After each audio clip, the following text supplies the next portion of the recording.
అది ప్యారిస్ 1775 అర్ధరాత్రి వేళ. నీలి నీడలు చీకటిలో నుంచి దొంగచాటుగా దూరి తమ జేబులను సంపదతో నింపుకుంటున్నాయి. కానీ వాళ్ళు దొంగిలించేది బంగారం కాదు, బంగాళా దుంపలు. 2 శతాబ్దాల పాటు ఐరోపా ప్రజలు అమెరికా ఖండం నుంచి వచ్చిన ఈ వింత దుంపను చూసి భయపడ్డారు. సూర్యకాంతికి దూరంగా భూమి లోపల పెరిగే ఒక వికృతమైన వస్తువు అని దాన్ని భావించారు. అప్పట్లో చర్చిల ఆధిపత్యం విపరీతంగా ఉండేది. చర్చ్ దానికి దెయ్యం పండు అని పేరు పెట్టింది. కడుపులో నకనకలాడుతున్న వాళ్ళు కూడా దీన్ని తినేవారు కాదు. కానీ ఒక రష్యన్ పోలీస్ స్టేషన్ సెల్లులో ఒక మనిషికి మాత్రం మరో ప్రత్యామ్నాయం లేదు. ఆ వ్యక్తి పేరు ఆంటోయిన్ పర్మంటియర్, ఒక ఫ్రెంచ్ ఫార్మసిస్ట్. జంతువులకు శిక్ష పడిన ఖైదీలకు మాత్రమే పెట్టే బంగాళాదుంపల్నే అతనికి పెట్టారు. నెలపాటు ఇదే ఆహారం తిన్న తర్వాత పర్మంటియర్ బతికి ఉండటమే కాదు, ఆరోగ్యంగా దృఢంగా కూడా తయారవుతున్నానని గమనించాడు. ఈ విషయం అతనికి ఒక కొత్త ఆలోచన కలిగించింది. ఐరోపాను తరచూ బాధించే కరువుకు బంగాళాదుంపలే సమాధానమని అతడు గ్రహించాడు. అతను విడుదలైన తర్వాత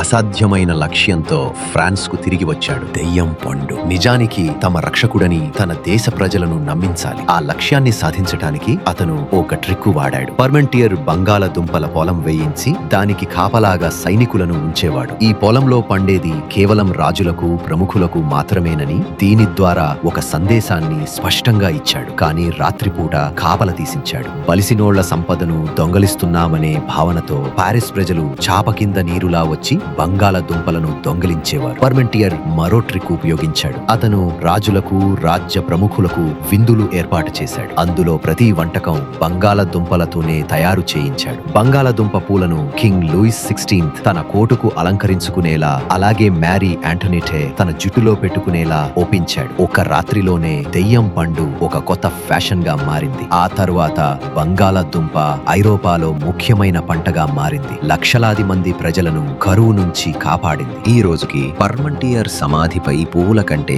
బంగాళాదుంపలే ఎక్కువగా కనిపిస్తాయి. ఎందుకంటే అతన్ని గుర్తుపెట్టుకున్న ప్రజలు సమర్పించిన నిరాడంబరమైన నివాళి అది.